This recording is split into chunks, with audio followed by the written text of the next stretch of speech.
Secret friends, unite!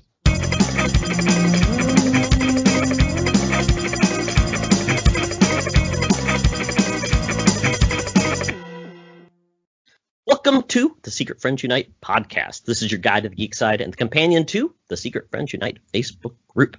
I'm your host, Todd Oxtra, joined by the churlish one, Charlie Carden. Super churlish. Churlish on a Monday. Crazy on a Sunday. How y'all doing? Fantastic. Okay, thank you for that. I appreciate it. I thought I was here by myself. Answer and call. Yes. And we are also joined by a special guest who's been on a Secret Friends podcast before, but not Secret Friends Unite. And that is Elaine Stryker. I like that. That's good. That makes it even better. Stryker is a great last name. Like, there's a reason when you get married, you take the last name, and like 90% of it is it cooler than my current last name? Yes. I love it. Stryker, so I told my husband, I was like, even better. Yeah, I was like, yeah, I'll marry you. Yeah, your last name is pretty cool. No, I love him, but it sounds like a supervillain. I need a PhD so I can be Dr. Stryker, like, immediately. And then I need a metal hand and a really fluffy cat. Just saying. Yes, sounds good. Yes, so Elaine joins us from PSVG Network, Place of Video Games, and the Xbox Empire podcast.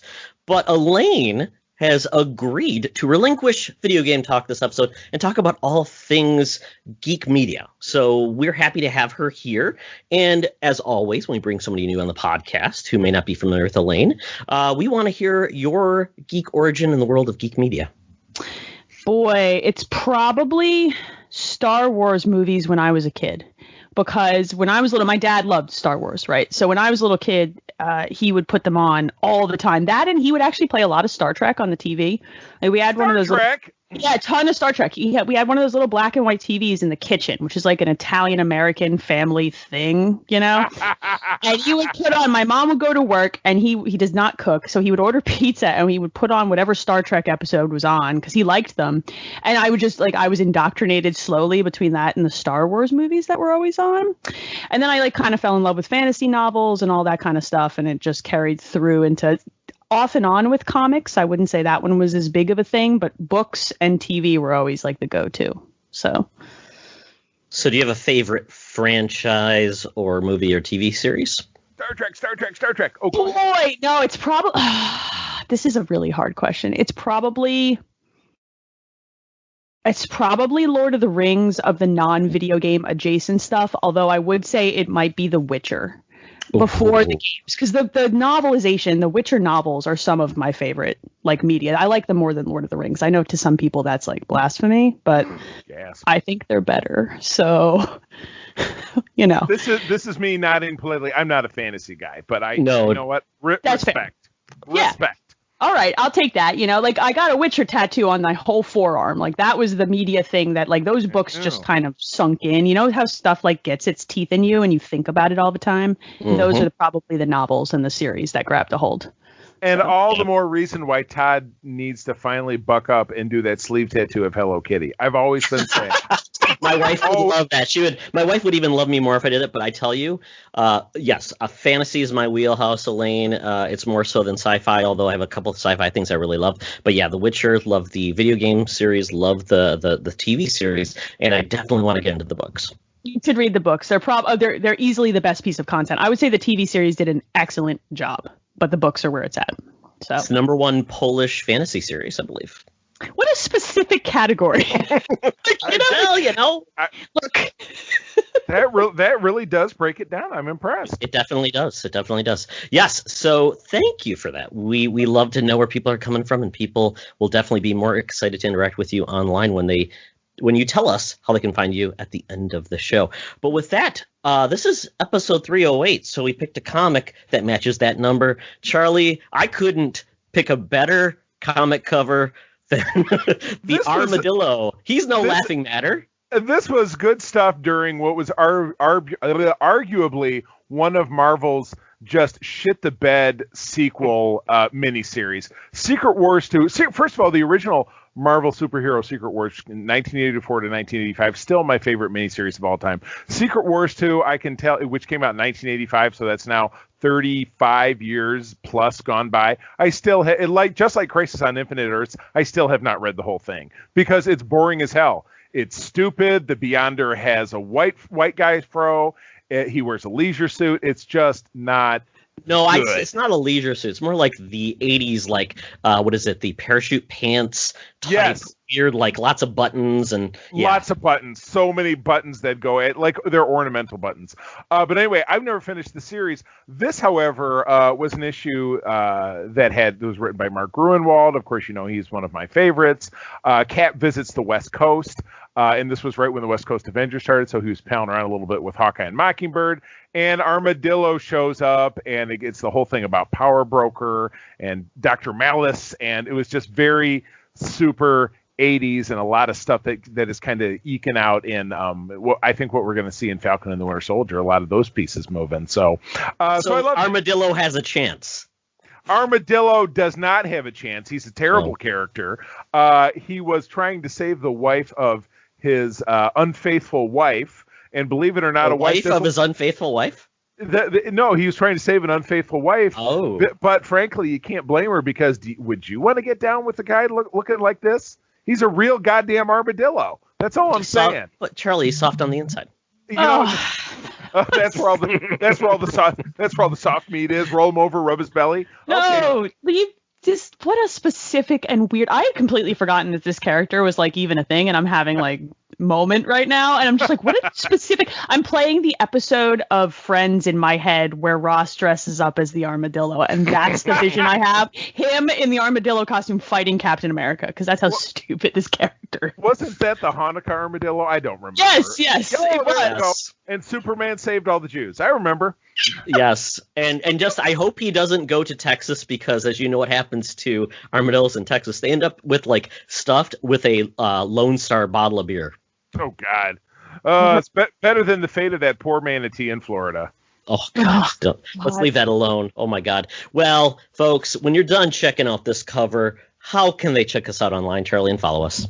That is an easy one where you're going to follow us over on the wonder that is Twitter, now 100% Donald Trump free, at Secret Friends U, the letter U. And drop us a tweet. Let us know what you're doing, what you think about the show, something that you're enjoying. And there's going to be a fabulous prize in that for you as well. So drop us a line. We'll talk about it again a little bit more at the end of the show and a little bit in further detail about some things about our great podcasting network. But back to you, Todd. Yeah, and when you're online as well, something really important that you can do, and Elaine is a part of this with a bunch of other great people and content creators and streamers, is really help out our friend, the Nintendo guru, Bobby Pauls. He has been a long time friend of Secret Friends. He's the DC fanatic that Charlie loves so much. Oh man, I'm just so bummed that we couldn't talk Wonder Woman 84 with him. Oh, that would have been a gargantuan. Give you some background. When he comes, he is the DC apologist. He loves absolutely everything that they put out there. So no matter what, he found a way to tell us how great Justice League and BVS were, and it resulted in some real fireworks on the sucker. It was fantastic. But Bobby has been in the hospital ICU for it's been over 2 months now, fighting COVID-19. And the costs of just supporting yourself, hospital bills, and those things are tremendous. So his family started a GoFundMe page, and we are here to help that. So basically, all these great creators are going to be on board to help out starting January 15th through the 17th. Lots of content's going to be happening. Join the group. But most importantly, please donate to the GoFundMe. You'll be basically put in to win lots of great prizes, and even just following along, you'll be able to, if you interact with the group, you'll be up for prizes as well. So and you know, I my partner, Mark Carabin, partner in video games, he got $1,000 from a video game developer. Already put in, he got some codes, and everybody else has gone out of their way to get lots of great prizes. So please donate if you can, and we'll make sure you have all. This is already in our Facebook group.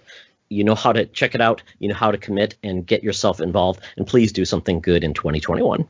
Oh yeah, good stuff. Mm-hmm. Well, when we're done, we check in with our gal pal, our senior news correspondent. So without further delay, Madam Webb, take it away. Now it's time for Madam Webb's rumors and news. Take it away, boys.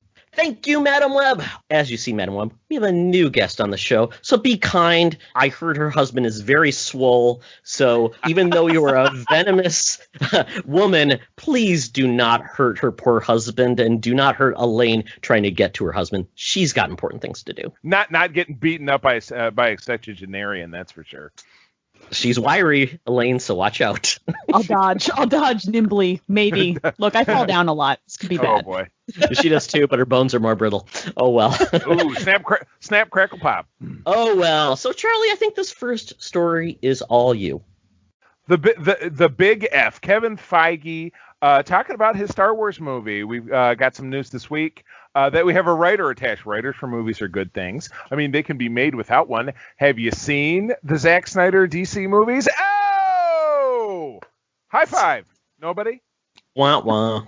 Oh, damn it! Swing and a miss, man. Oh, come on! You know I'm your hero.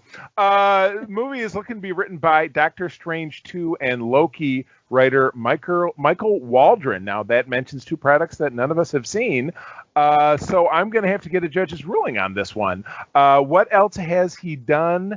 Digging through this story here, Todd, are you familiar with his work? That ring a bell? Besides those two other things, I'm not aware of anything. Elaine, you want to guess what he's done? No, I actually don't. I don't know that name, and it's like, that happens to me pretty often. So my first inclination is, I'm not, connected. But like, these are two movies that I haven't seen yet because no one has. So right, maybe this shouldn't be a headline, like, right? I wouldn't. I don't know that I would put it. I wouldn't. It's really kind of burying the headline of the reverse of which, because I can't say, hey, the new Kevin Feige Star Wars movie is to be written by Charlie Carden. He is an unemployed salesman from Grand Rapids, Michigan, who wrote for his high school newspaper 25 years ago. Let's hear it for him. Okay, I can tell you right now. I look at his IMDb page. He has a very good mustache. But actually, for his creative output, he was a TV producer on Rick and Morty. He did also executive produce a show called Good Game, which I've never even heard of. He also worked on Community and a show called Heels and Harmon Quest. So a comedic background is the best thing I can say, really, at this point. And Loki looks really wacky and weird. So maybe. So I was going to say, is that setting the table to have a wacky and fun Star Wars movie? That's an interesting choice. Tag and Bink, Charlie? Is it Tag and Bink? And it's funny you should mention that, because by the time you're listening to this show, you will also be hearing yours truly on the Great Disturbances podcast with our friend Rich, talking about Tag and Bink, which was a satirical, no longer canon take on the it's Shakespeare. Damn it, it's Guildenstern and Rosencrantz are dead. I remember the second part. Yes. But yeah, could this be that? What if that's what this is? That would be awesome. Oh, that would be spectacular. By the way, and this came up on the show, Tag and Bink actually are canonical by a just absolute total twist and turn of fate. They were in a cutscene that is in the novel, and the novels are the novelization of the movie, which is apparently considered canon. Tag and Bink. Okay, so quick question. If Elaine wrote this, what would it be, Elaine? God, I don't know. I would love a slapstick comedy Star Wars, though. Like, the over serious Star Wars is kind of getting exhausting. Maybe it's just me. Right. I want something different. Yeah, it's got to be. And I hate to jump on the Todd bandwagon where Todd is famous for watching one episode of a show and then moving on because, it's too samey. But I agree with you that Star Wars does run into samey territory like a motherfucker, like nobody's business. There's no doubt about it. They definitely do a recycling of themes that work for them and character arcs that work for them. And it's not that it doesn't work. It's that, like, if you've watched them all, you're like, okay, look, I feel you. Okay. And I like lightsabers, but bro, can we just do something a little different just one time? And like stuff like Rogue One, that was different, but that wasn't comedy. I'm interested to see how I would feel about a goofy comedy Star Wars. Like, why not? Sure. Sure. And as a movie too, is it going to more be in the MCU style, because it's Feige? Is it going to be like, what, Todd, what did you always say when we were in the heyday of our nearing Marvel fatigue, like haha jokes per minute, the Jokatron, and, every time one of those movies came out. So yeah, would it run in that direction? That's a damn fine question. This is very interesting. Yeah, it's Star Wars to go. Star Wars needs to go in the same direction Marvel did, where they make their MCU movies genres and do different things. They do like political intrigue, and they do this heist movie and things like that. I think it's time for Star Wars to go forward with that. Like The Mandalorian, it's like an old Western, like the good, the bad, and the ugly, things like that. So I think it's time for Star Wars to really embrace those other worlds and different styles. And I think The Mandalorian is getting them part way there. And Kevin Feige, I think he knows what works. So and he loves Star Wars. So hopefully the love for Star Wars does not get in the way. I wonder, because it's a Disney joint now, how much wiggle there actually is. Do you know what I mean? Like, how? I think he's got more sway than Kathleen Kennedy at this point. I would agree with that statement. Right, exactly. Yes. Yeah, exactly. So yeah, in a dick swinging contest, metaphorical, of course. who's got the bigger swinger? That's all I'm saying.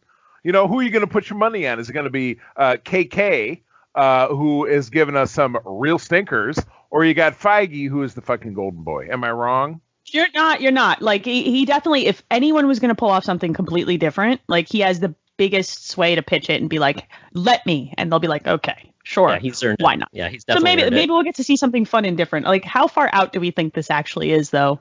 God, it would have to be 2 or 3 years, because Rogue Squadron, which is going to be by Patty Jenkins, whose star was maybe a little bit brighter 30 days ago than it is right now. That movie's going to be in 2 years. So, if they're planning that one out that far, this at least has to be 3 or 4 years. I mean, how far out could it be? Yeah, that's the thing. Yeah. The future of Star Wars films are a little bit more hazier than everything else. So right. I've hoped that this will take us to a different part of that galaxy from far, far away. Oh, well, moving on to the next story. I titled this The Non-Punctual Vampire. Jared Leto, his Morbius film, which we thought was supposed to come out last year, now delayed, was supposed to come out in March this year, now it's coming out October 8th. And you know what, though? A vampire movie in October makes a lot more sense than March. Totally. Absolutely. Yeah, they're definitely a fall versus a spring. Right. I mean, back in the before times, you're not seeing my air quotes because April and I love going to the movies so much. And she loves horror movies, a huge Stephen King fan. That is when we always found ourselves in the theater more than anything, just seeing, silly horror movie after silly disposable horror movie. And there's no doubt that this feels very disposable. So line them up. Let's party. If you tell me in March that there's a horror movie out, I'm like, whatever. I don't care. I don't care. And my husband loves horror movies, so I get dragged to a lot of horror movies, and that's fine. I don't mind them at all. As long as they're not super gory. But like, if you tell me in October there's a stupid horror movie out, I'm like, line it up. Let's do this one a night. You know what I mean? Like, I'm game for stupid horror movies in October, whereas in March I'm like, please stop. What are you doing? So. This is wrong. Don't sweep the leg, Johnny. Yeah, ew. What are you doing? Put it in a body bag. We're done here.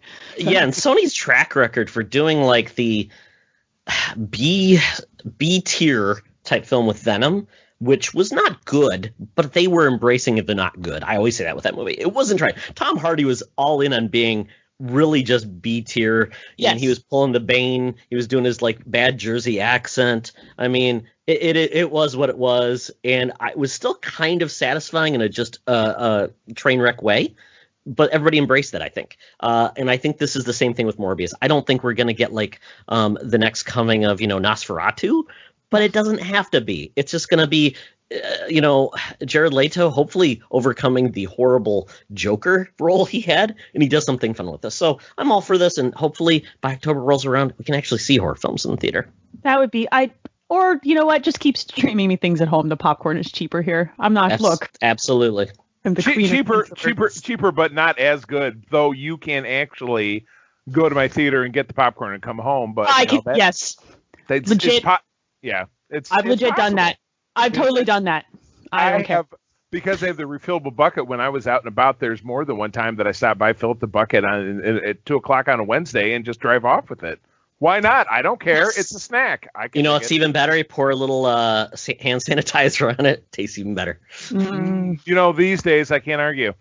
Yes. The hand sanitizer these days smells like tequila, like low shelf tequila, because they're producing so much of it. It's like I keep holding it up to my husband. Yep.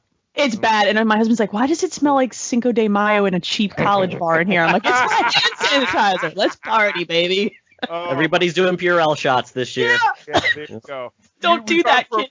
You've gone from Patron to Purell. Oh. Yeah, oh yeah, definitely. From the finest fields of the finest fields of Red Bank, New Jersey. There you go. Exactly. Of North Jersey. That's all right. Oh my goodness, folks. This next one is fantastic. I love this story. Because I'm just like, I want each of us to pitch a plot for the Rubik's Cube movie. This is happening. All I can say is they have a picture of the animated Spider-Man Noir, which is one of my cosplays. It was one of the first ones I ever did. And that's really all I need to know. I don't want to hear anything else. Just give me that. I want 90 minutes of Nick Cage I want that to be the next Spider-Verse movie. Give it to me. That's all I want to know. Nick Cage solving a Rubik's Cube. As Spider-Man That Noir. works. That works. That's where you're going. You want You know what? Like I said, it's divine inspiration that it's me as Spider-Man, as Nick Cage with the Rubik's Cube. You know what? Patton Oswalt would say, "Stop drilling, you've hit oil." That's all I'm saying. Look, all I can think of when I think of a Rubik's Cube movie is a Hellraiser reboot. All right? The Rubik's Cube is evil. Ooh, it opens portals to hell. There's Pinhead. Just reboot Hellraiser. But it's a Rubik's Cube, and make it look like a Rubik's Cube too. Let's go full stupid here. We're gonna go even stupider though, Elaine, because we're gonna have the action instead of Pinhead come through. It's gonna be from the Rubik's Cube cartoon, Rubik's, and he's actually Hellspawn. Yeah, you know what? That tracks. Yeah. Next up, it's a Jenga movie, and it's like an Event Horizon reboot. It's just Jenga monolith on a spaceship. Come on, we could do a whole series of this nonsense. It's the cosmic. If this was made by Disney, it's the Cosmic Cube, from Marvel Comics, and that's how they bring that stuff. The Cosmic Cube is like the Infinity Gauntlet, but times a million. It undoes everything. Then they can it's too crazy. That's what's going to bring Sony into Marvel. I don't know, dogs and cats living together. Mass hysteria. Just a Rubik's Cube. Someone should really crack one of those open and find out what's actually in the middle of them, because it might be a hell portal. We don't know.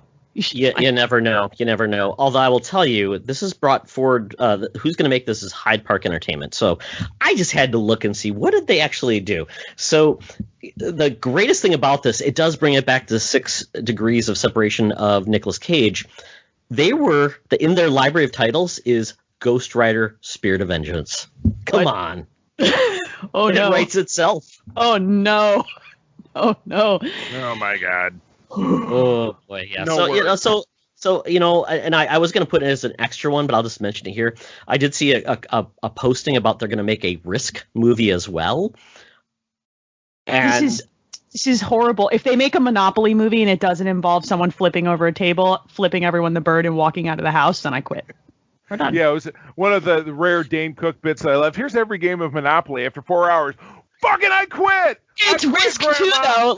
Risk is the same way. Eventually someone gets pissed at your backstabbery, punches you in the face. If it's my family, somebody brings up the rules, a rule that someone forgot to mention. Yes. An hour in, yes. No! That's not how any of this works. I am having PTSD flashbacks to college arguments about both Monopoly and Risk. I need to go lay down after this. I don't like that. Free parking is a myth. It's a hoax. It's a Chinese hoax. Oh my goodness. Well, if anything, we know that this can go well because we had that Oscar award-winning performance by Rihanna in Battleship. So you know what? It all could turn out well. I forgot about that film. I definitely need to lay down. God. Oh, I wasn't prepared for this on a Tuesday. No. And you never will be. But Charlie, next story is all you because he's like your superhero. This is Sylvester Stallone, right? Oh, thank you. No, I have the tabs open, but I want to make sure I have. And Elaine, we do edit this. I think I told you about this before because we go on tangents. I edit it so we sound intelligent, or at least I do. You already do. Yeah, you're very kind. Todd's also very good at saying he's going to edit shit, and it just never happens at all. Well, I try because Charlie doesn't. It's not a good producer, and he doesn't say put notes in here for me. I have a friend whose young son listens to it. I try to take out as much of the F-bombs and everything as possible. You know too. what? I've told you all that time. This is not a show for children. This is like letting your kids. Yes, because we're talking about comic books and Star Wars. This is like letting your kids watch Family Guy. It's big thumbs down. So. Does this say Samaritan movie? The Good Samaritan? Yes. What? Oh my goodness. Hollywood icon Sylvester Stallone. Todd, insert obligatory Frank Stallone joke here. Hollywood icon Sylvester Stallone is throwing his hat into the superhero ring in first look from the new movie Samaritan. So he's going to be a good Samaritan that shoots people in the face. Sly plays a long-retired superhero who is discovered by his next-door neighbor. There's the wacky you were looking for, Elaine. Think about all that. I'm pleased. How old is this man now?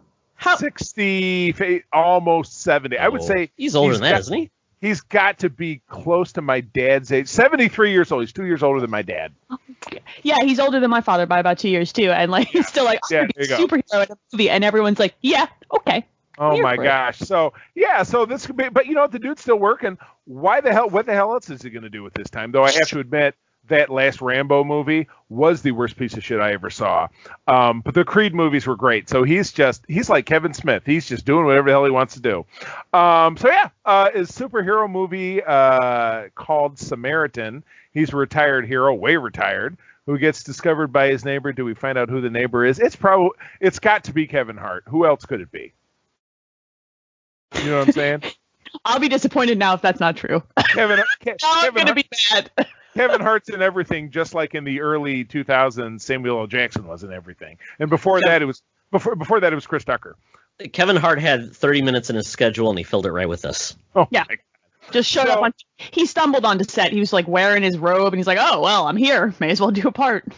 My goodness. So anyway, if this is going to be a comedy, I think it's definitely going to depend on who the neighbor is going to work out to be. But I enjoy Sly, just like I still enjoy Arnie and stuff, you know, just because I'm a diehard, I'm a lifer. So I'm interested. I'm sure we're going to end up seeing it. April 4th, 2021, folks. Be prepared. Oh, wow. So this is soon. This is like in the can. Wow. Yeah, it's coming soon. Coming soon.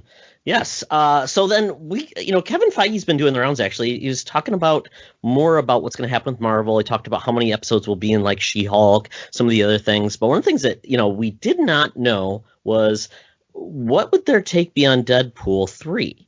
And it's happening. Will be R-rated. But as of right now, they haven't really confirmed when it will happen or how they'll play with the rest of the MCU. And I have a thought on this, but I want to hear everybody else. How do you think an R-rated Deadpool plays with the rest of the MCU characters when they need as many young kids to want to see this movie 18 times? Bad parents who let their kids see it? Yes, that's the only answer, because they're like, it's because remember Deadpool when it came out in 2016, you had your army of Karen moms saying, I can't believe I took my kid to see this Deadpool movie, which was R-rated and I never bothered to look. And he was swearing and there was all this blood and blah, blah, blah, blah, blah. And it's going to be 1,000 times worse for this because it's Disney. Yeah, it is. But like on the flip side, all of us in this age range who maybe have some MCU fatigue, I could go for something like this. Right, like I'm tired of like the huggy kissy kid version of the I look, the Avengers movies are great and they were fun, but like they stretched me all the way out on those. Like I'm done. So you know what? Maybe it's not for the kid. Maybe it's for us, and the people who are like over it will come back, and that's where they get the numbers.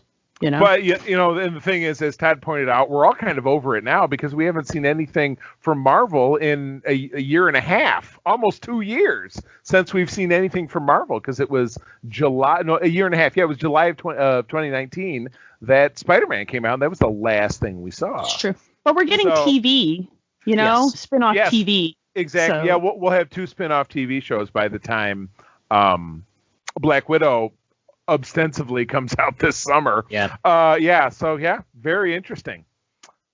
Yeah, it's going to be interesting, and I'm curious to see. I've heard many people have projected that for Disney Plus to grow, they need to add in more adult content, and so do they basically just make a area where maybe I've heard you got to put a passcode so your little kiddos don't get to it, but that's where the content does. Because as of right now, almost all of the adult content goes to Hulu instead.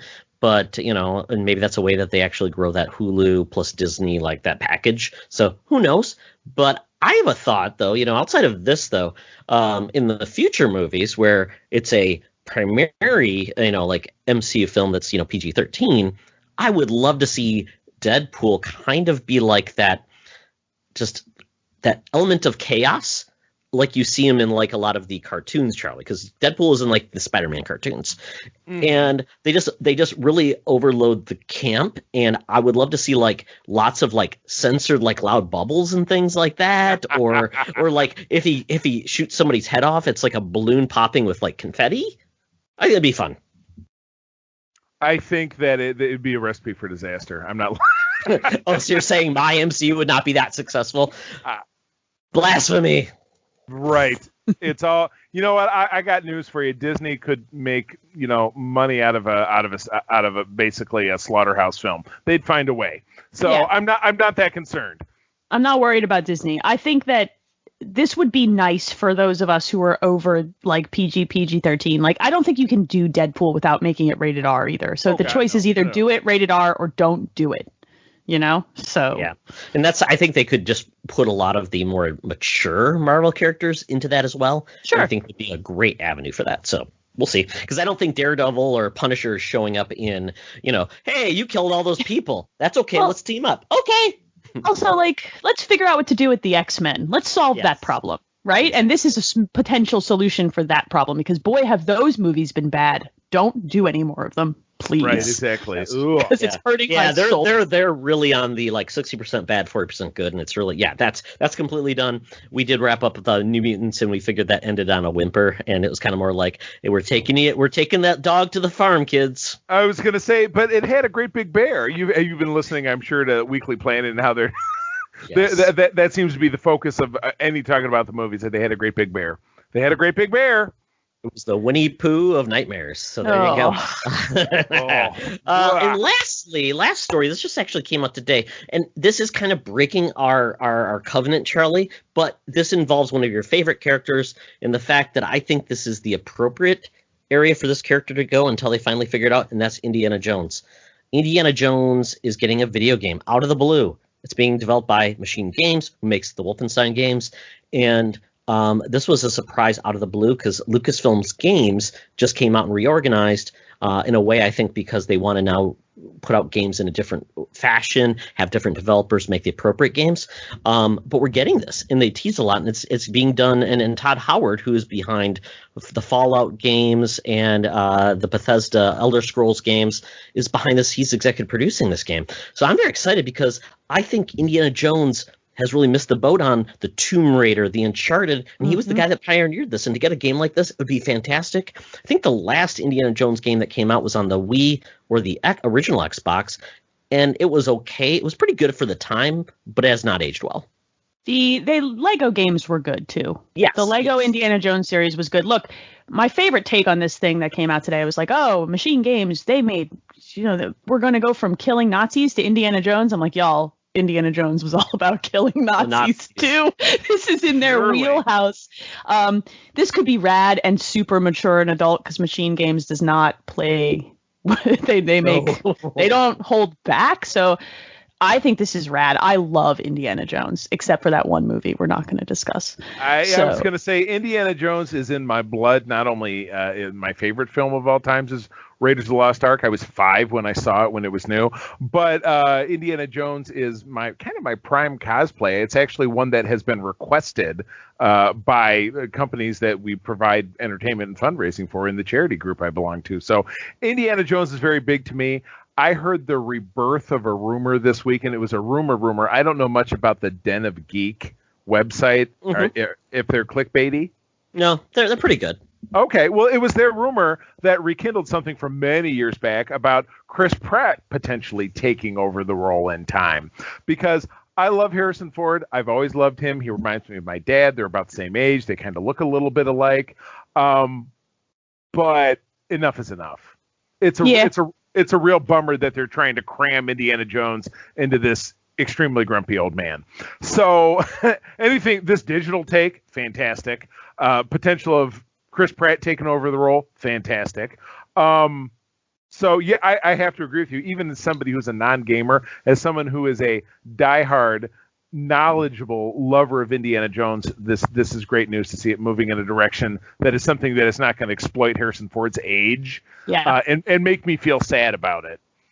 I love the idea of bringing Indiana Jones back in video game form first, and then potentially spinning that off into movies or a TV series with a younger Indy or a new Indy. That would be great. Like, I think that would be.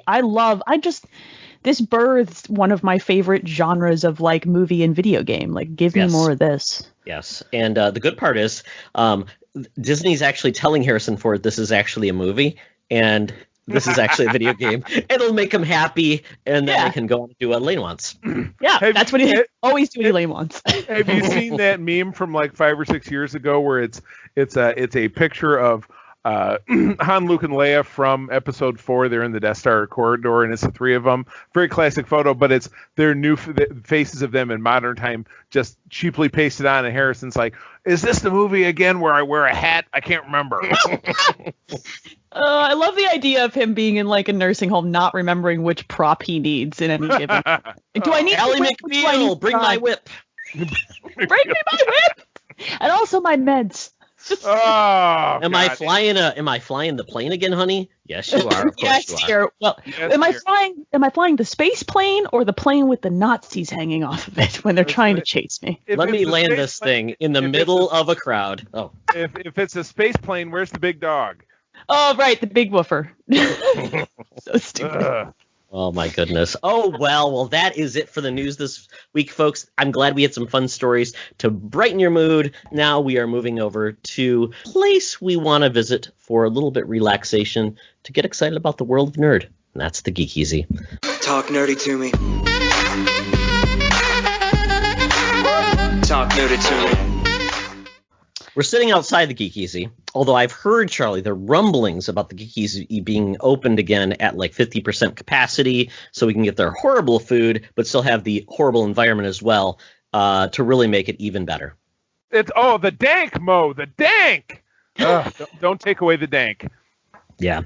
So, Elaine, I if you're not scared, the Geek Easy is looking for good Yelp recommendations, so feel free to add in something that's not as bad about, maybe the rats. So. Got it. Noted. It's just great card table set up for Magic the Gathering. Applebee's has rats. Yeah, the idea of like old geek places with bad food reminds me of playing Magic the Gathering on Friday Night Magic in like back rooms at places, right? Like it's just got that vibe for me. Yeah, the mildew. Where does the mildew come from? Nobody knows. But you know what? Don't ask questions. Oh, well. We are in the Geek Easy and we're ready to get our geek on. Elaine, start off with what you're geeking about this week. I've kind of been in this like funk where I haven't really wanted to start any new video games. So I won't talk about them, obviously. But I've been building Lego sets. Like I've been sitting around, like I bought last year at some point, Lego released a Nintendo NES console with a little TV set. And it was relatively limited and it was a beautiful set. And I bought it and it sat in the box because I didn't have a place to put it once I built it. And I'm one of those people. I dust my Lego sets that I've built. So I finally cleared off a shelf by the video game stuff. And I was like, I'm going to put the nerd thing by the other nerd things. And my husband rolled his eyes and he left the basement and he never came back. So he's like, whatever, put the toys by the other toys. I love you. Pats me on the head. So I finally built that thing, and it's kind of incredible. Like it even has like the old console action of putting the cartridge in and clicking it down, and then closing the lid. It was neat. It took me like 4 or 5 straight nights, and my fingers are now bleeding, but everything's fine.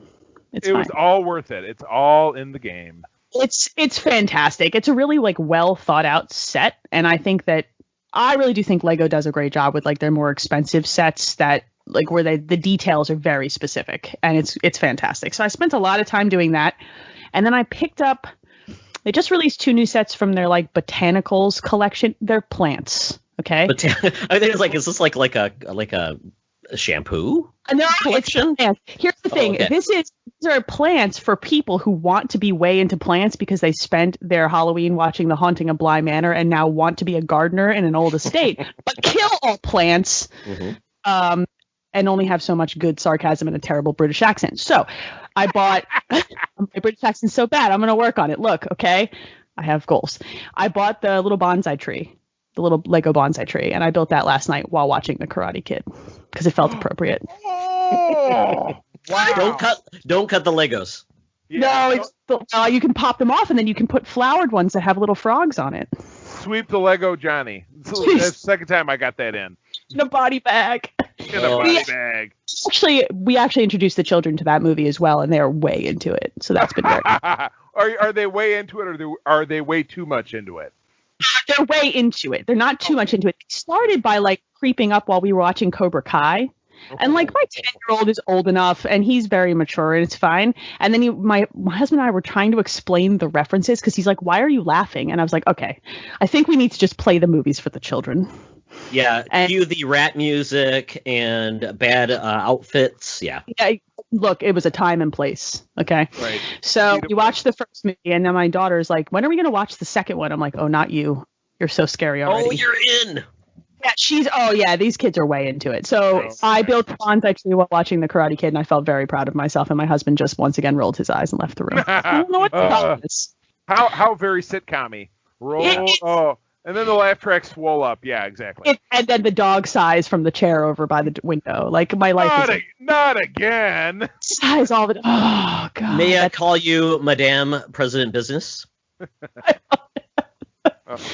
Yes. So yeah, that's been the bulk of my week, and then I've been way into Viking stuff. And I finally started watching Vikings on Hulu, which is a great show. It's a great piece of television, and it's super violent and super Nordic. And we blew through the first season, and now I'm into the second. My husband I think he lost interest because it's a little on the slower side, and there's more politics than I think he was expecting. But I really like it, and I'm very into it. And the last season just dropped, and then now they're talking about some sort of spin-off or prequel. So just going to light a bunch of things on fire and eat meat with my hands and swing an axe around. That's Todd's people right there. It is. I have the Norwegian Oxtras. The Oxtra Fjord in Norway is where I hang out on vacations. I cover the New Jersey Italians. There you go. I will recommend a show. It's called Norseman, I believe. It's on Netflix, and it's a comedy. Oh, interesting. About this, and it's very different. But it's funny. Basically, it's got a Viking who doesn't really want to be a Viking, but I mean, there's always one. So there's always one. I'm going to add that to my list. I'm reading Norse Mythology by Neil Gaiman, which is excellent. Ooh, good book. I own that. Yep. Telling of those tales. So I basically went full Nordic. So I'm going to sit here in my animal print blanket and make Lego sets. That's my life now. Protecting your fiefdom the whole time. Yeah, I just got this axe next to me while I build the little bonsai tree. It's all good. Yeah, Legos are built better when you have an axe. Everything's better with an axe. Yeah. Opening cans, better with an axe. Making tea, better with an axe. It's like Homer with a shotgun. Yeah. I will recommend though the Toys That Made Us. There's a Lego episode of that. I do have that bookmarked, but that whole series I need to watch all of it because it's very us, right? Yeah. So. Yeah, absolutely. So for myself, this is a show that my wife found out of the blue. And it was perfect timing because obviously we're watching HBO Max a lot more. There's a lot of good shows on it. And this show just came out, and it's called Ghosts. It's on HBO Max. It's a comedy. This is from BBC, actually, and they ported it over to HBO Max. I'm not sure how this works with all the rights and everything, but this show is great. It's a 30-minute supernatural comedy. Essentially, this woman in modern times she has her husband. They're looking to find a house, and then out of the blue, of course, she finds out that she's inheriting a manor in Britain from a long lost, distant cousin, and it's one of those manors that nobody has taken care of for 80 years, so it's falling apart. Nobody really wants it, but it's really awesome to have. So she goes in there, and let's put it this way. It's this most common trope in like any type of sitcom. You get hit in the head, and what happens? You either lose your memory or you see ghosts. So which one do you think happened, guys? Ghosts. It's the name of the show was Ghosts, so it's not going to be the other thing. Okay. What is it with the British manners with the ghosts this year? Is this what we're doing now? But this one's comedy. It's very funny. And the greatest part about this is there's probably like, these are all people that died on the property. And the funny part is the oldest ghost is like basically Cro-Magnon man who died on the property. And it's weird to see a caveman ghost. And it's very funny. There's a ghost who's like amputated, like his head is fallen off. There's all different varieties of ghosts. Hold on a second. Is the obvious joke with the caveman ghost walking around saying, "Where's my cave? What is the deal with airline peanuts?" I mean, no, he's actually kind of adapted well to like the other ghosts. So he's kind of playing chess and doing things. And then there's like a ghost of like this like 1989 era politician who has no pants on constantly because apparently he was in a sex scandal and died that way. So it's very funny. It's very good. We're like 2 episodes in, and we will be watching more because it's half-hour comedies are perfect. It's so easy to get into them. Yes, really enjoy it. And this is, I would recommend if you have HBO Max. It's good for anybody. You don't have to like love Ghosts or anything, but it definitely makes it a lot of fun. So Ghosts, I think it's like came out in 2019. So I think there's 2 seasons actually. So watch it. Well, okay. I'll see what I can do. Oh, finally, and I was stunned that this came out last week and Todd actually watched it. I mean, and it was more than 1 episode of a show. So it was like he watched a whole season of something. Star Trek Discovery Season 3 came to an end last week on Thursday. For a much deeper dive on this, definitely listen to the Code 47 podcast, which comes out every Monday. So it's out right now. Wink, wink, nudge, nudge, wink, wink, nudge, nudge. Obviously, I'm on it. We're finding our crew who has spent the last 13 episodes after. Okay, Charles, let's stop right now. If anybody is not up to speed on Discovery, there will be potential spoilers in case they come out. Elaine, I think I already like quizzed you about this, and you really aren't. So it's just not going to bother you if you. Nah, it's fine. Look at you setting me up for failure. You put it in there, success, Charlie. And then you just yank the rug right out. I see what's going on. As Bort would say, great success. You're trying to make me look bad in front of the guest. How could you? Anyway, before I was so rudely interrupted, our crew at the end of season 2 flung almost 1,000 years in the future in order to save the past. And what they're finding out is that the future, it's not so great. Turns out the Federation has kind of fallen apart because 100 years before, every starship with the lithium in it exploded and the Federation collapsed. So, being that our intrepid little band of do-gooders likes to solve problems, they set out to figure out what happened and how to fix it and how to put the Federation back together. So Michael Burnham, our lead character, in her characteristic, give 0 Fs, is out there breaking all the rules, getting ever closer. We find out that the big bad guys in the 32nd century is an alliance of the Orions and the Andorians, led by this woman named Osiris. She's an Orion, the green skin people. She's a green skin chick, a la Captain Kirk. Or She-Hulk. Or She-Hulk, thank you. But what I found out, because I kept looking at this woman, I'm like, damn it, she looks familiar. Had to go to old IMDb. Her name is Janet Kidder. She's a Canadian. She had been in Arrow and a bunch of other like Canadian stuff. But going even further back from that, she is the niece of the late Margot Kidder, Lois Lane herself. Hey. Absolutely blew my mind. Whoa. Because they just look so much alike. It's crazy. But anyway, great villain.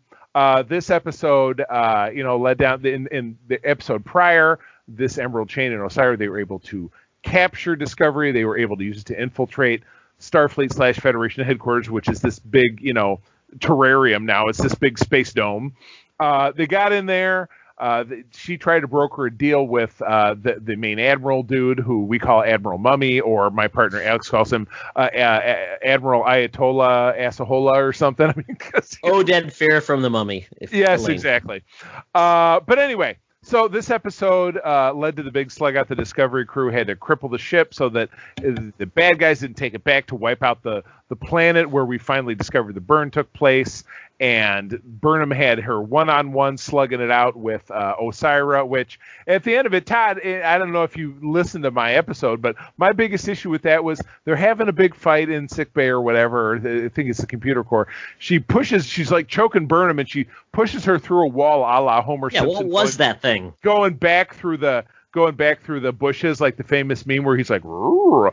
It was some hoo-ha or whatever, but the problem that I had with it. Did she have a weapon when she went in? She had a weapon when she went in, but my issue is that, first of all, Osira, total rookie move. When you think your enemy is dead, but you can't see him, you don't turn your back and walk away, because then the gun pops out, and she shoots her, and she dies, and that's it. She's just dead. It's like, I was looking for more. Is she dead, though, or was she like, mildly wounded? She's dead.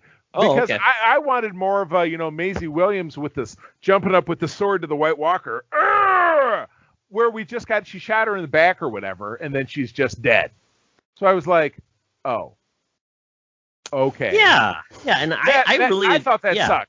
I thought that sucked. However, I did love the end. In the end of it, Michael Burnham finally accepts her destiny. She becomes captain of the ship. Rad new uniforms that I totally dig, and I have been looking everywhere to get one. Nobody's making one. So Charlie, they're Nehru jackets. It's pretty close. I have been pestering the customer that I work with over in China. So by this summer, they should be in production. I should finally have one. Elaine, if you don't know, I am more than a little bit obsessed with Starfleet uniforms. I have 12, and I have another 12 on my list. So yeah, it's kind of a thing for me. This is impressive. One day Charlie is gonna mess up, and he's gonna go put on a suit for an interview, and he's gonna put on one of the Star Trek uniforms. It's just gonna be a Star Trek uniform. I feel a little jealous, because if I wanted to do cosplay, it would be all like fantasy stuff, and it just requires so many belts and bags and leather, and it's like. Well, the other half of another third of what I do is superhero cosplay, which is also boots and pouches and belts. But Star Wars cosplay, because I like to do the Rebel characters, is all boots, jackets, and it's huge Urban belts. Outfitters. Yeah. And basically a pair of pants that's super tight with no pockets, and a Mandarin collar shirt, and you have a Star Trek or Star Wars. A Wednesday outfit. Iconic jacket or a cape. Exactly. Yeah, those sound great. All of my cosplay stuff dreams are like way too many layers and Viking stuff, which requires so many layers. Elaine, if you get a chance, I think it might be on demand. There was a really good show about a cosplay competition on Sci-Fi. I think, Charlie. I don't know. Did you ever watch that one? Oh yeah, it was really good. Yeah, it was great. It was awesome. It was how they made the costumes, and it's really great. And I really love it because they were all about basically influenced by some type of property, video games or whatever, and just some of them are awesome. Yeah, I'll have to check that out for sure. Yeah. But in regards to Disco, Charlie, man, oh man, yeah. I mean, this has been a weird season. I really enjoyed it, and I felt like Discovery always gets better. Every season is always better than the last. They build on it, but man, oh man, they're playing fast and loose with like the main character and what she kind of gets away with, and it just feels like it's more like the original Star Trek era versus Next Generation, where it's like Kirk could do whatever the hell he wanted, pretty much. Never got much like discipline. I feel like we're that way, where it's like more like we're in, and maybe that's the whole point. Maybe it's because we are kind of back in the new frontier, because we're kind of at a point where we can't just make a lot of like hard and fast, because we got to survive. Well, she went from Kirk's era, because that's when the show was initially set, absolutely, to the Wild Wild West, which is 1,000 years later, where there's everything is different. And even though Admiral Mummy is kind of a hard ass, he's like, yeah, you're kind of a badass and you got shit done, so why don't you take the shirt and have this nice new outfit too? You're the boss. Yeah, it's and this is the first season where we felt like it's ending at a point that's not a cliffhanger. It's kind of I feel like this is where they deserve to be now, and we're going to just have more, like, I'm not going to say normal Star Trek, but it's going to feel like we're going to have more of those one-offs, and we can maybe have like cliffhangers and things like during the season, but it doesn't have to be like everything's on the line for the world to end or not. And that's perfectly fine, because we've had that journey to get there, and I like it, and I appreciate that finally can just do some one-offs, which will be fun. Exactly. So at the end of it, just Burnham's in the chair. She gets a catchphrase, "Let's fly," and then they fly off, and they're going to go off, and they're going to basically put the Federation together by running dilithium around so that ships can be built and fly around. And I would love to see. Let's do like a 5-10 year time jump in season 4, and let's not just show them putzing about. Let's show like, okay, cool, the Federation's starting to get up and running, but now the Dominion's going to be a problem again, or the Romulans, like, yeah, they were getting along with the Vulcans, but now they're not. Or we never heard anything about the Klingons. What are the Klingons doing? You know what I'm saying? So absolutely, yeah. This could be like Futurama. If they don't, it's going to be like Futurama, where they're delivering packages.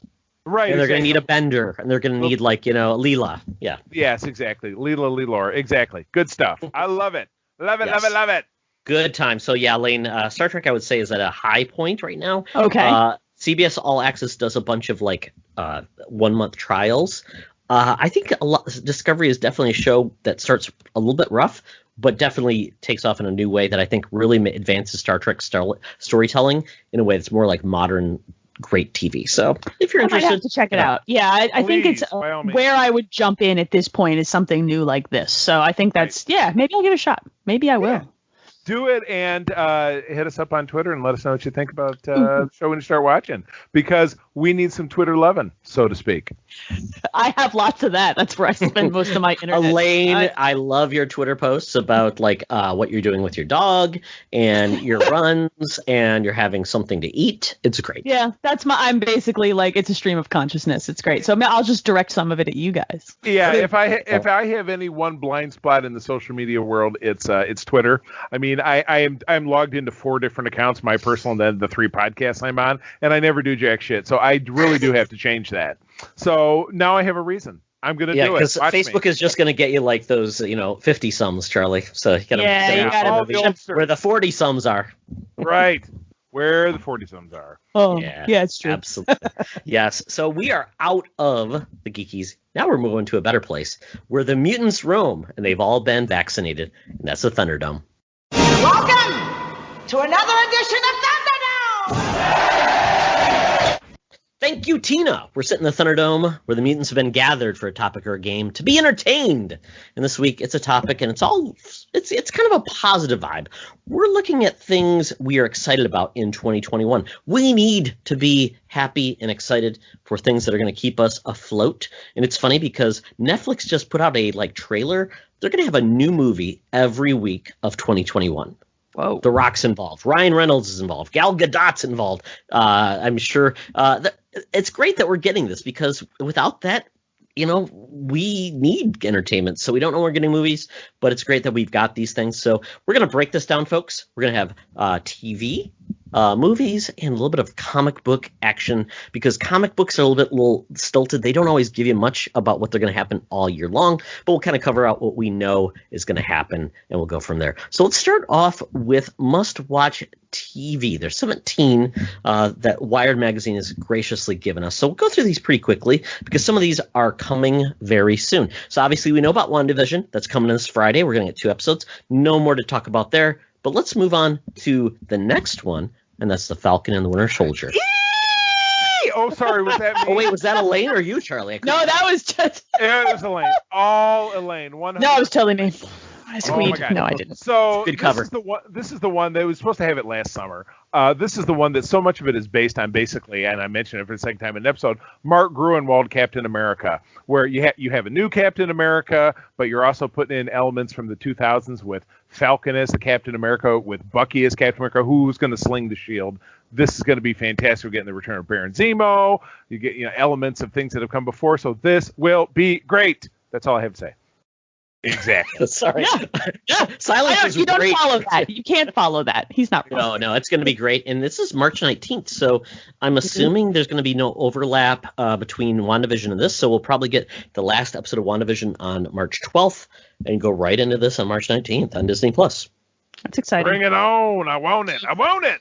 Yeah, so the next series we get is Dickinson, which I have not watched. It's on Apple TV Plus. It's supposed to be really good, and it's got Haley Steinfeld, who's going to be in Hawkeye. And this show is supposed to be just a fun take on that era of the Victorian creator Emily Dickinson, and her take, and basically updating it, making it fun. So I don't know, check it out. Hanging out with and her co-star is Wiz Khalifa. Yeah, why not? I like shows that dip their toes into queer identity discussions in ways that are new and in time periods that are not expected to. So I haven't watched this yet, and I've heard good things. It's a little cheesy by what everybody tells me, but that's okay. Like, I like cheesy. Let's do that. Yeah, Wiz Khalifa is death, so that's definitely a different take on things than I would have ever expected. And that's definitely a good look for him because have you seen him? He's kind of skinny. Yeah, and it's on Apple TV Plus, which Charlie has. So Charlie will be watching it, and he'll give us more on that in a few weeks.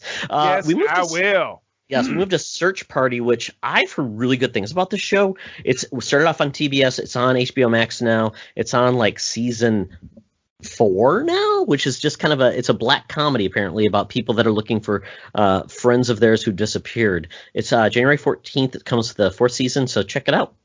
After 4 seasons, they've not found these friends. I mean, get your shit together, millennials. Lame. Have you tried to find something without GPS these days, Charlie? It's pretty hard. I can't really.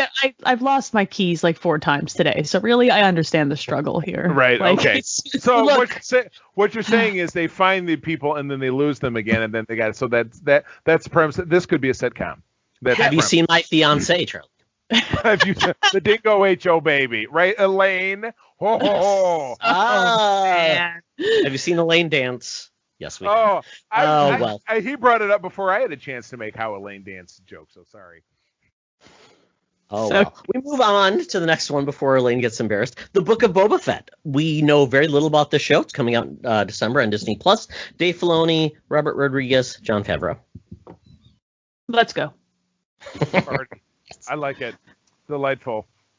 Yeah, I'm going to skip the next one because I don't think it really has a geek trend to it. We're going to move into WandaVision. We already talked about that. We're going to move from there. Let's just keep moving, rolling to Loki.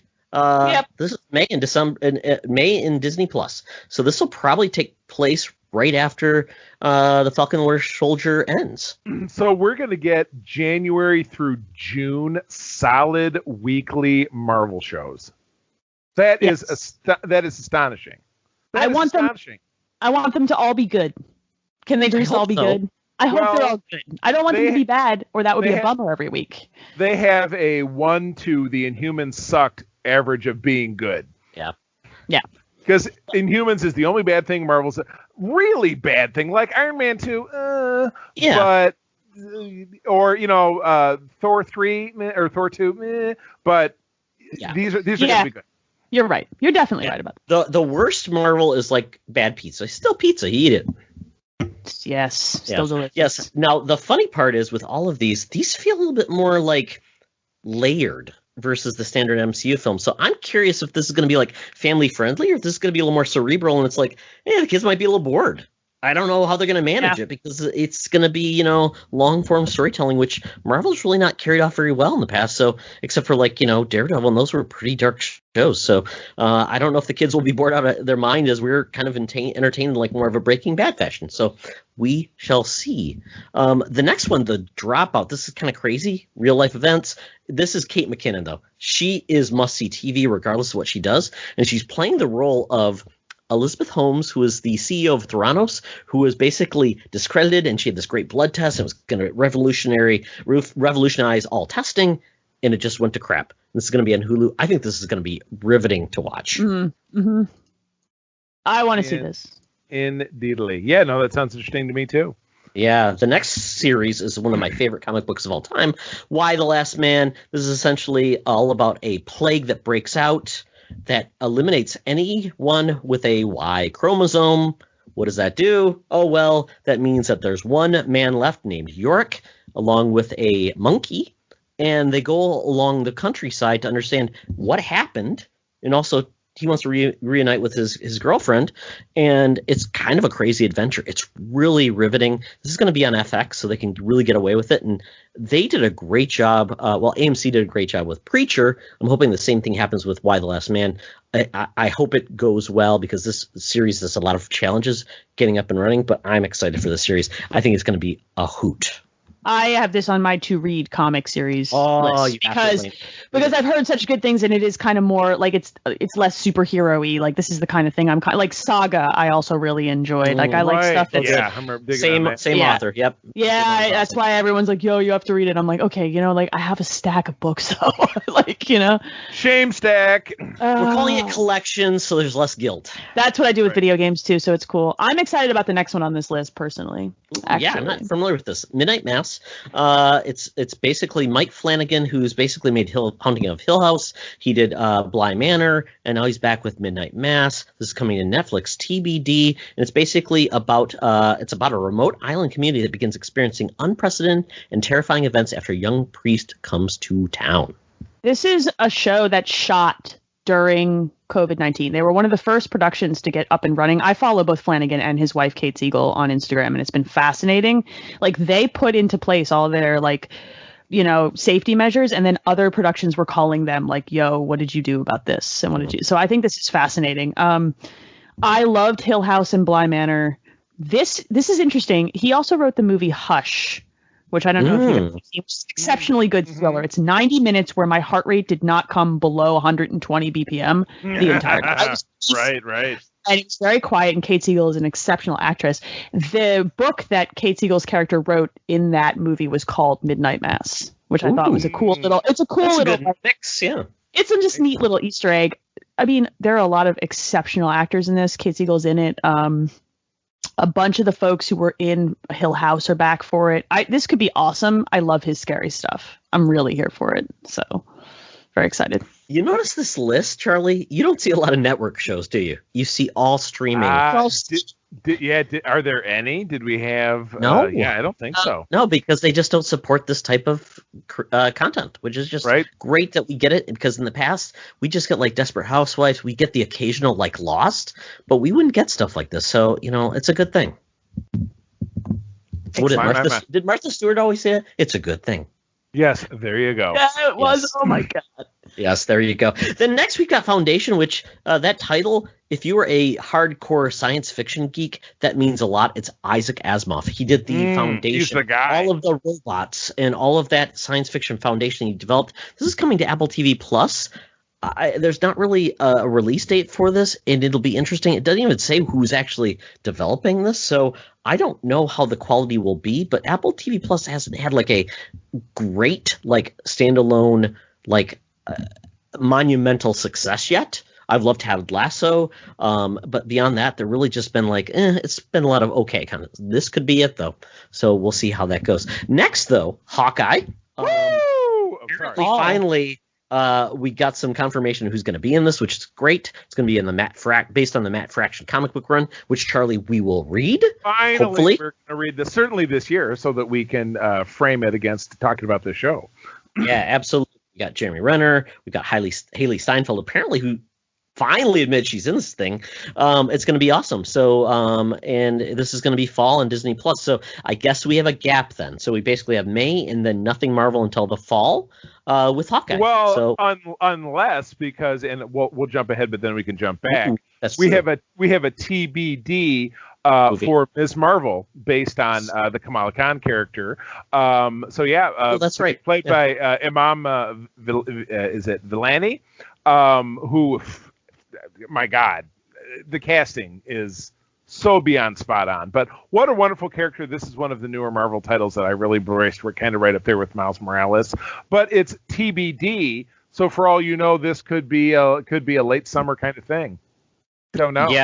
Yeah, for those who have flagged from reading comics, this is a great comic just to jump into because it nails so much what is good about comics, but also inclusiveness and new characters, so you don't feel like you're missing out on like 85 years of Spider-Man or X-Men or whatever. So definitely there, and I'm all in for that. So yeah, that's a TBD, so they could place that when it's ready to go. Yeah, so I hope that goes well. Lord of the Rings, Elaine, this is your wheelhouse. I have no clue. This is coming to Amazon. I don't know that I want this. I'm thinking about this, and like I like the trilogy of movies, and I guess The Hobbit. I have my issues with The Hobbit because I really don't think it needed to be 3 films. God, it did not need to be 3 films. But like we've got I don't love dipping out of this particular source material. Like, I don't love taking liberties just because I kind of feel like it's one of those tome Bible type of book series for me, where I'm just like, just stick to the source material and don't touch it, you know? So I don't know that I need more. I really loved the 3 movies. I mean, will I watch it if it comes around and people say it's good? Yeah, sure. But do I need it? Nah, I don't think so. No, it's not, especially if it's basically trudging through his territory we already know, or if it's just like, this is a side story that happened and it really is independent, but isn't it great? That gets a little bit that's hard to do must-see TV, especially at the budget this is going to have to be at. Ooh, I can't even imagine. I mean, there's words that Amazon's just dumping a ton of money into this thing, and I'm just like, but why though? Leave it alone. Right. It's okay to let pay your workers. Yeah, right. It's okay to let this one go. You've done it. You've told the story. I have my issues with the way you told the story, but it's done. Don't touch. No touch. Yeah. It's done. You're fucking done, son. Dunzo. I don't want no touch. No, bad touch. Bad touch. Show us where Amazon touched you. No. That's Legolas. No. Oh well. If it's on Frodo, it's a little smaller and harder to find. Oh well. Whoa. Oh God. Okay. All right. Moving on. Yes. So then this next one's interesting because we think this is happening. We haven't known. That's Halo. It's video games. It's Microsoft. This is been rumored to happen. We don't know how this is going to go. I have nightmares. This is going to be horribly wrong. Because it's going to try to do something that I don't want. But Elaine, you do an Xbox podcast, Halo Master Chief. I mean, So here's the thing about Halo. There's a lot of lore there that they could dip into to tell stories that I would not hate. And there was a series of novels, and most of them were not good. Okay, let me just be very clear. That tried to do this. And I didn't hate the idea of doing that because there's a lot that the video games do not tell. Or directly tell. So like if this was done correctly, I'd be okay with it. I really think this is tough. You know what I mean? Like I think this one you don't need to. This is another one like Lord of the Rings. It's fine if you don't do it, but I'm not going to not watch it because I like train wrecks in slow motion. Like I can't. Do you ever just watch TV you know is going to be bad because you can't look away? It's that. Yeah. I think this might be that. My wife makes me watch wedding dress shows. Okay, this is all right. Wow. I love like the Great British Bake Off. It's not bad TV, but I can't look away. It's fantastic. No, and I would say this: I do not like when shows are like, the thing you want to enjoy, we're not going to show you. We're going to side right. No, I want to see Master Chief. And okay, fair enough. But Halo Reach was really good, and so was ODST, and neither of those had. I hated ODST. Sorry. Oh no, but I'm not going to fight you on this podcast. We'll fight it another one. No, I just did not like that. But I will say this: The Witcher nailed still having the Witcher being a character.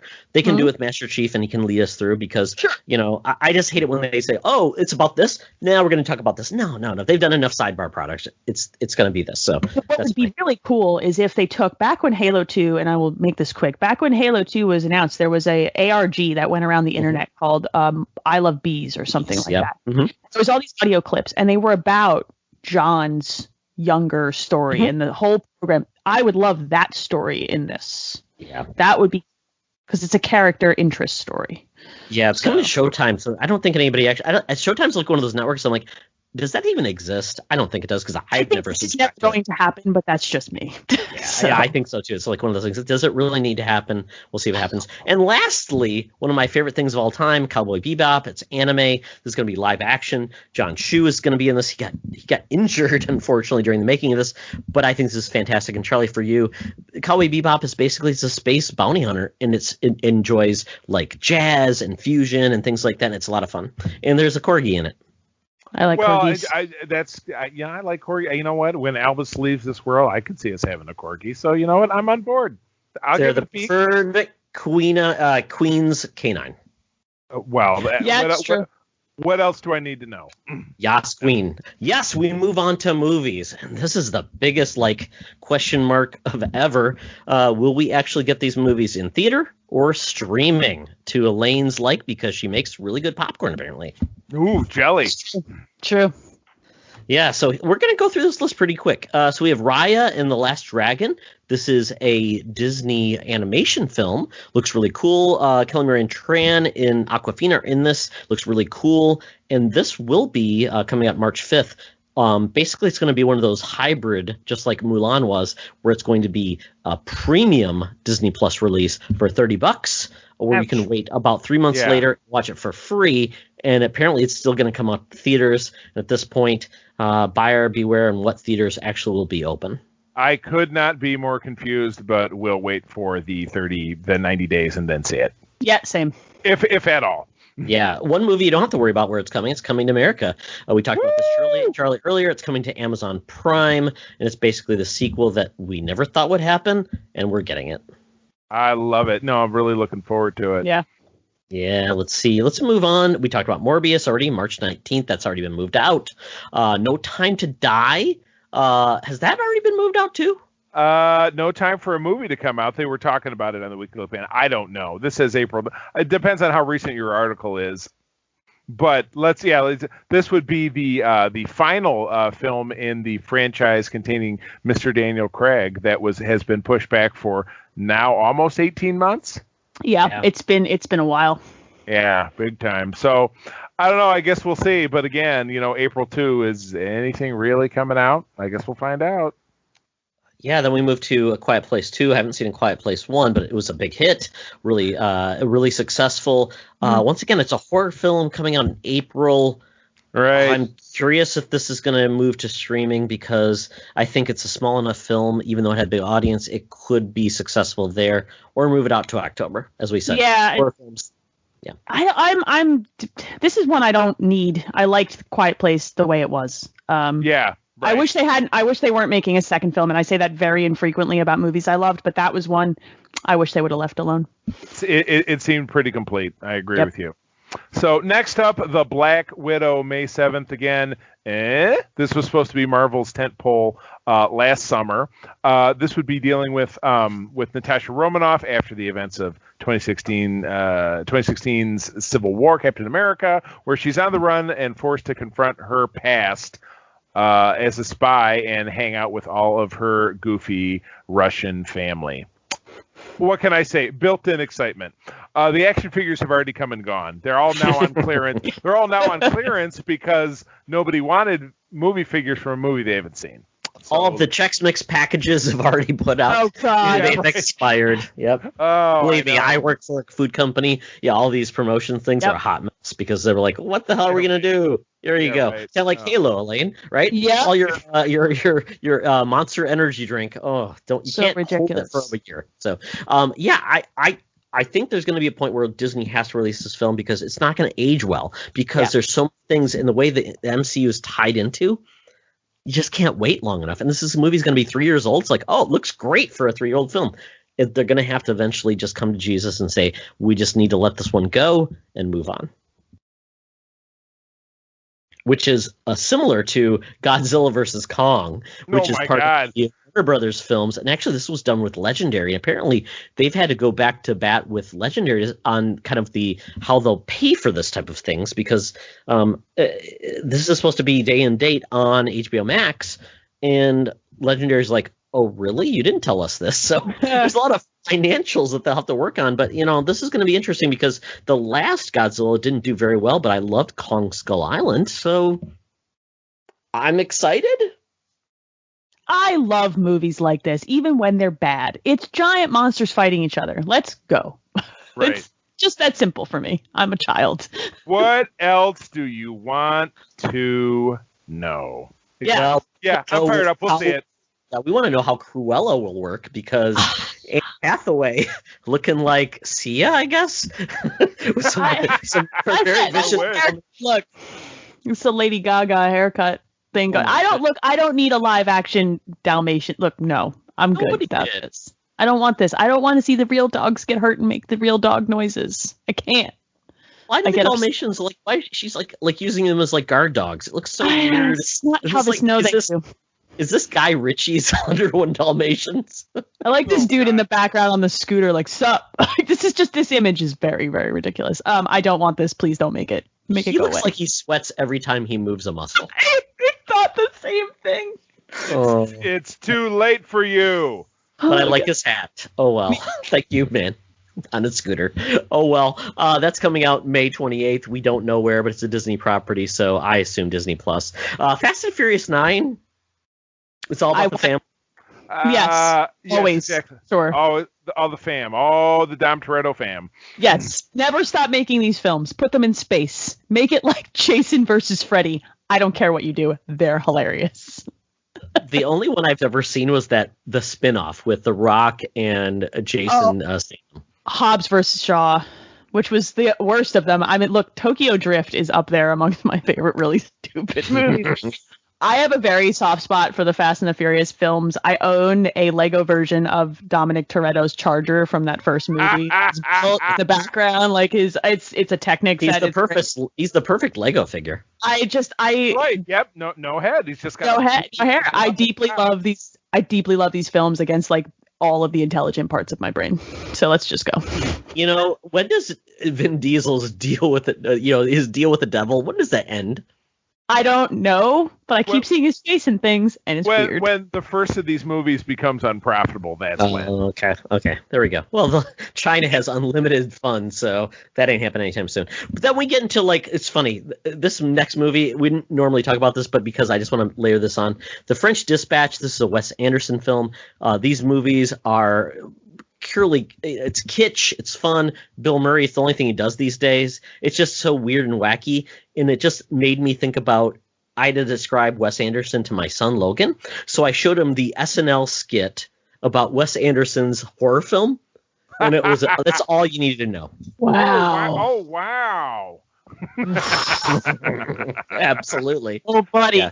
Oh, man. Oh, yeah. The Fantastic Mr. Fox. Yes. Yeah. Oh, well. We go to Ghostbusters Afterlife. I'm actually really excited about this film. It's basically it's supposedly an official sequel to Ghostbusters 2. Paul Rudd, acknowledging the cast, Harold Ramis, and with a bunch of kids basically carrying on that legacy. I hope it's good and not just like, glomming onto that nostalgia. Yeah, I agree. Totally.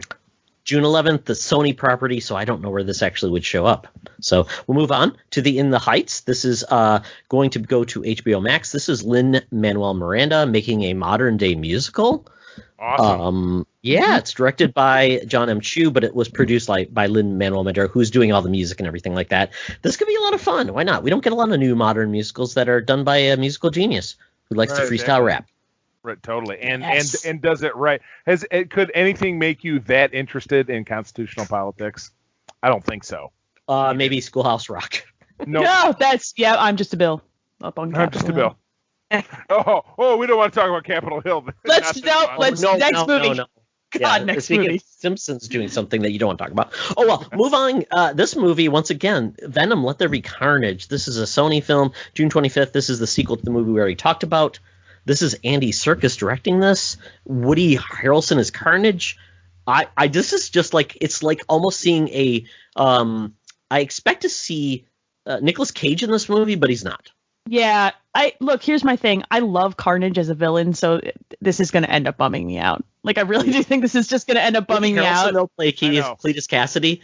Why not? Yeah, if we're going to do the thing, let's do the thing. So I'm going to watch this film, but I just don't bum me out too much. Just give me something to enjoy here. As bad as they want to be. Halfway to Bummersville. I got it. Yeah. Then we go into Minions: The Rise of Gru. We love that franchise. It's just so cute and it's fun.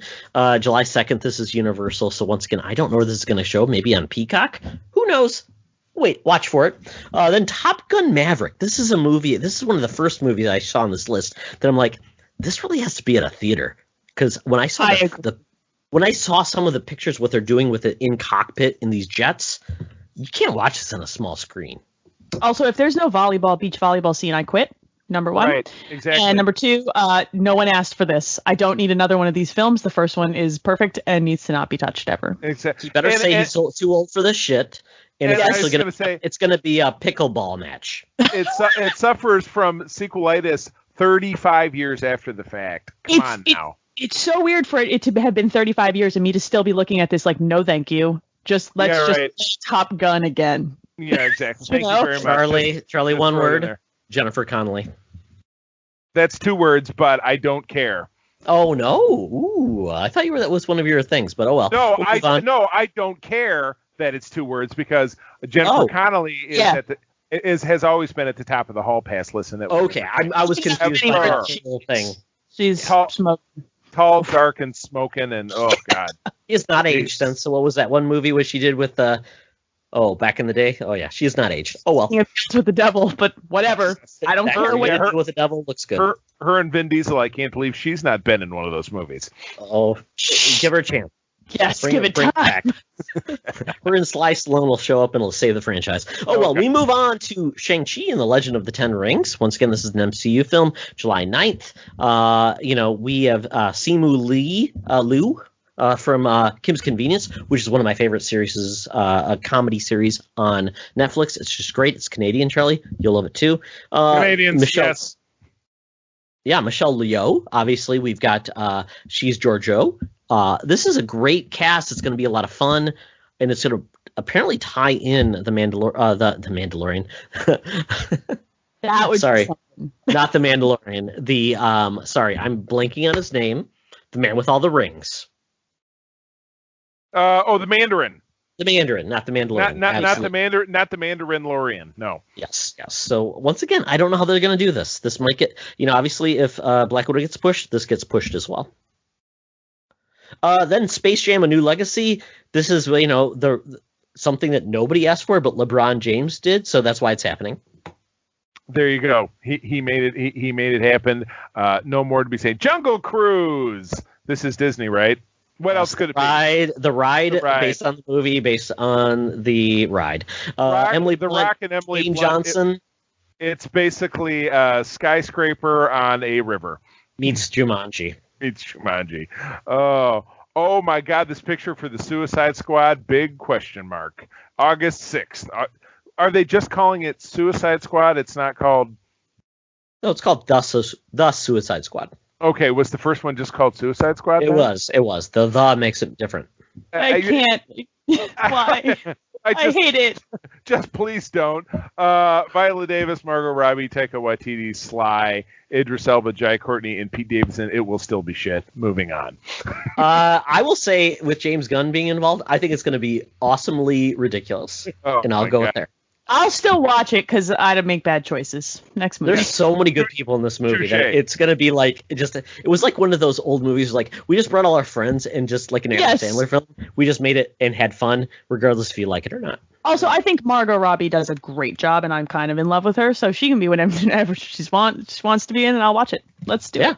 Why not?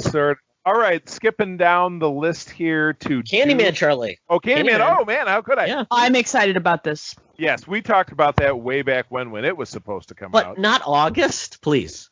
Yeah, this needs to be an October or September film. This was the original Candyman. Scared me so bad I didn't sleep for like a month after seeing it at a sleepover. I have attachments. Todd is great. Virginia Madsen, good things. The latest this can be in September is like September 23rd.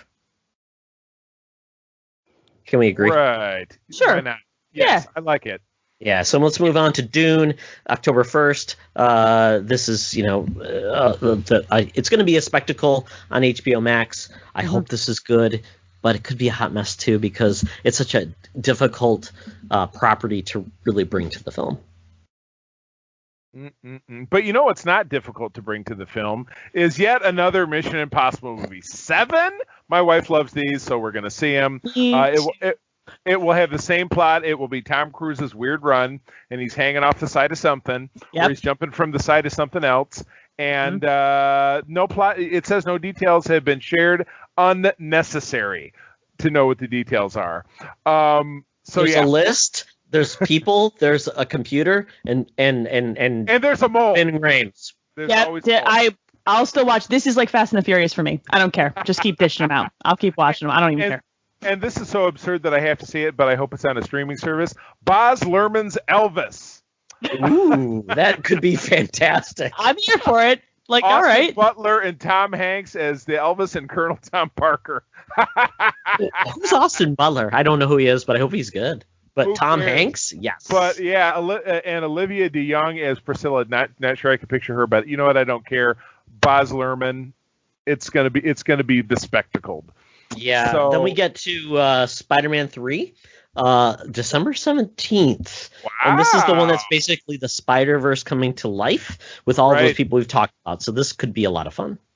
Right. And you know what? I'm not at all interested in seeing because I didn't like any of them, but frankly, the first one was somewhat tolerable. Is another Matrix movie. Same. I'm done. No, You've I killed hate it. it. I thought the first one was cliched, and then they made two more, and I was like, thank God it's over. And now we have this, and it's been 20 years. No, thank you. I loved the first film. I did too. And- I thought it was and- groundbreaking. I didn't think it was I cliche agree. at all.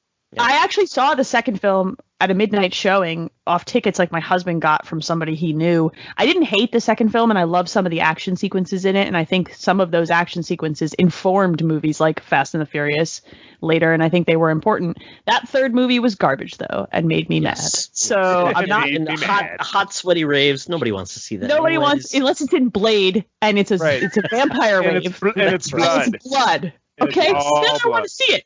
But I Yeah. don't want to see it in Matrix, and I don't need another one of these films. We're done here. All right. And Yeah, I don't know what would bring them together to make this. So, but it's going to be on HBO Max, and I can see it for free, so I can watch it and never talk about it again. Yeah, that's right. It's Warner Brothers. All right. Moving on to comics, unless you're excited about any of those other ones. No, I'm not. We'll move on Okay. to comics. Yeah, so we've got a couple of storylines in comics that are coming out in 2021 that we kind of touched on before.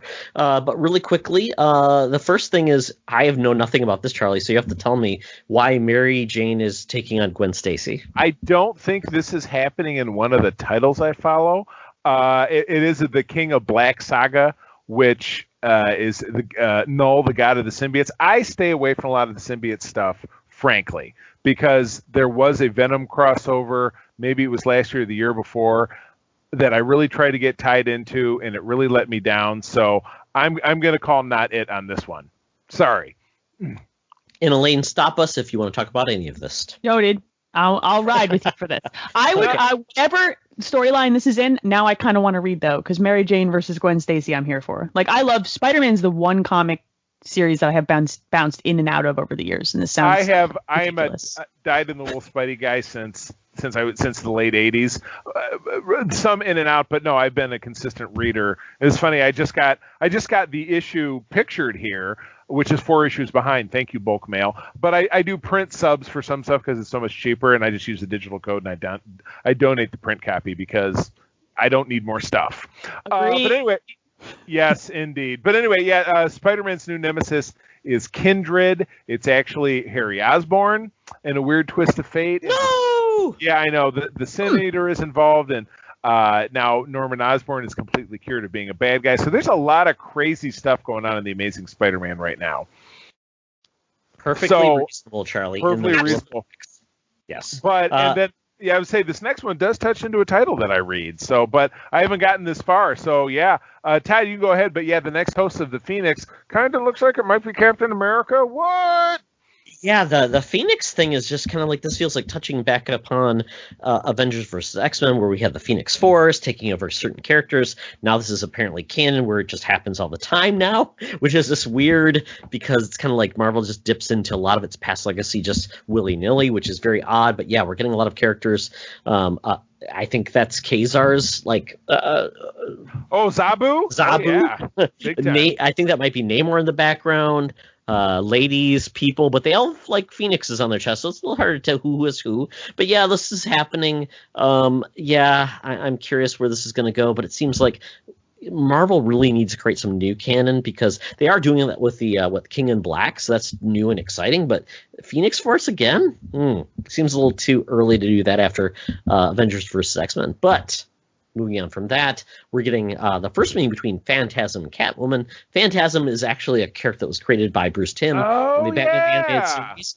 And he's actually part of canon now, which is kind of just same way as Harley Quinn became canon in the comics basis Bruce Timm's Batman the Animated Series as well. This is happening. I don't know what it means, why he's Right, special that he meets Catwoman, but Phantasm is kind of a cool character like that's being incorporated. And Charlie, you've already talked about the High Republic and the comics that are coming with that too with Star Wars. Yeah, I read that the first issue came out last week. We're being turned on to a time where the focus is more on when the Jedi weren't a bunch of colossal fuck-ups, which is all they were in the prequels, because it's, they didn't see jack shit coming. They just had no idea. Here they seem, but this seems to be potentially, even in the first issue, kind of a finding out that one of the Jedi might not be such a great dude. So this is interesting. We got a comic going on. There's a novel right now, which a friend of mine said he's reading, so I guess I'll get the skinny on that. And then we got a Disney Plus series that's going to be coming out within this time period. So this is the new hotness. Oh, Elaine, just wait for the yawn. Happens every episode. Happens every episode. Oh, don't take an offense that we're boring, though. No, that's an old man yawn right there. That's it's past my bedtime yawn, Bingo, dingo. And he's younger than me. And don't steal my catchphrase, you son of a bitch. Oh, there's so much love on this podcast. Is, do we leave this in or out? I don't know. That's pretty good. You'll leave it in because you never edit jack shit. This is like the Cannonball Run outros that we put in there with Dom DeLuise. Yeah. Good times. Yeah. Elaine's man. What are you two old dudes talking about? Oh my God. All right. There's a bunch of gobbledygook in these next.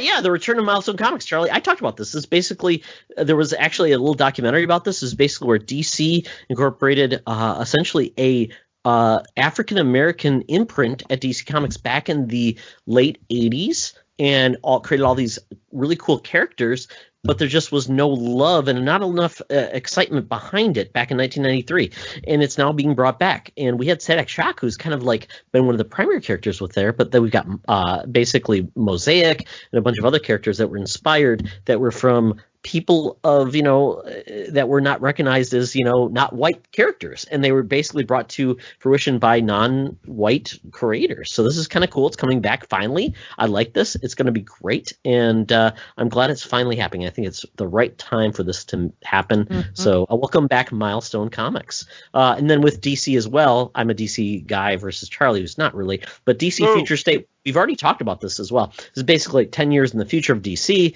what's going to happen. And we've got some spin-offs of some of those books. And one is the new Wonder Woman. This potentially, and this actually occurs in the year 2050. It's about basically the Amazonians actually happening in the Brazilian rainforest. So makes more sense with the Amazon River, and that's the new Wonder Woman. So there's going to be a book based on her as well. So that's kind of cool. And then we move on to the next Batman, who is actually going to be Tim Fox, who is a character that was brought in about 5 years ago, and he is the future Batman. So we're going to see a series with him in as well. And then the whole point of Future State is basically then to launch some new future storylines within DC. So this is kind of fun that we're getting some of these new takes, and it's going to be written by John Ridley, who wrote 12 Years a Slave. So it's cool to see cinematic creators actually coming into the world of comic books. So there we go, Charlie. That is it for comic books excitement, at least in the mainstream comic books. Obviously, there's other independent creators as well, and more of those will be coming out and available to you on the comic shelf and in the tablet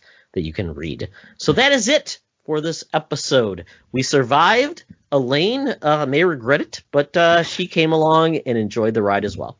I have no regrets. She held her own, and fortunately, she didn't have to hold anybody else's own because this is virtual and there's no touching. Yes. So, Elaine, before we go, though, tell people how they can check out your content on the interwebs. Absolutely. The first place to start is probably my Twitter feed, because everything that I do gets retweeted because I like the Bird app. I'm ET Dragon on Twitter. It's the Bird app on my phone, and you can find me there. ET Dragon. A call out to one of my favorite Bruce Lee movies, actually. If you want to listen to a podcast about video games, my show is called The Xbox Empire, and it is on the Play Some Video Games network of podcasts. We don't just talk about Xbox stuff, but we mostly talk about Xbox stuff. But I play all the video games. I play all the video games anyway, so I always find a way to put all the video games in there. So if you want to find me, that's where to find me on the internet. Start with Twitter, though. That's the good place. No, it's not. Yeah, I was going to say, is it Is it somewhere in between what the young people like? Because we're not young people. That's why we're on Facebook. I mean, see, I'm in my late 30s, so I force fed myself Twitter because I can't handle the Facebook anymore. I was like, I can't. So it's either Twitter, it's like Twitter and Instagram, which is like my favorite parts of Facebook, but without all of the nonsense. Oh my gosh. Well, speaking of nonsense, this is where I take over. All nonsense all the time.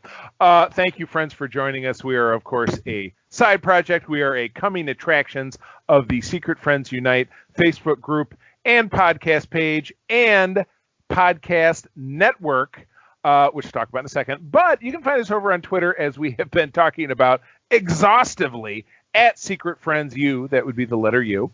We would love to not only have you drop us a line over there and get a fabulous prize from our fabulous digital prize closet, but for the cost of a 5-star review over on iTunes, we are able to hook you up with a 1-month trial to HBO Max. That's right. You watch Wonder Woman 84 and you tell us what you think, because you can watch it for free by doing a review, and then hit Twitter, and then we'll send you something else. So you can really clean up. So step up, make it happen. After you do that, where you need to go is over to TeePublic. We've got a merchandise store for Secret Friends Unite with designs for all of our shows, plus a lot of other fun stuff where you can get tees, sweatshirts, stickers, notebooks, coffee mugs to beat the band. Proceeds actually go to a charity that I belong to here in Michigan called the League of Enchantment, which does outreach for kids, hospital visits, and things of that nature. My wife and I belong to that for a couple of years, so your support is appreciated. One last thing, of course, I mentioned, we've said a couple of different times, we are part of a podcasting network here, Secret Friends Unite. Co-op Mode talks about video games. Over on Code 47, we're talking about Star Trek. And over on the Holocron Chronicles, me and the Canardian are talking about Star Wars. So we want you to tune in and check us out and rate those shows too. Thank you again for joining us. I'm going to tell you one last time that sharing is caring, and to keep on trucking. Be the hero, not the villain. In a truck.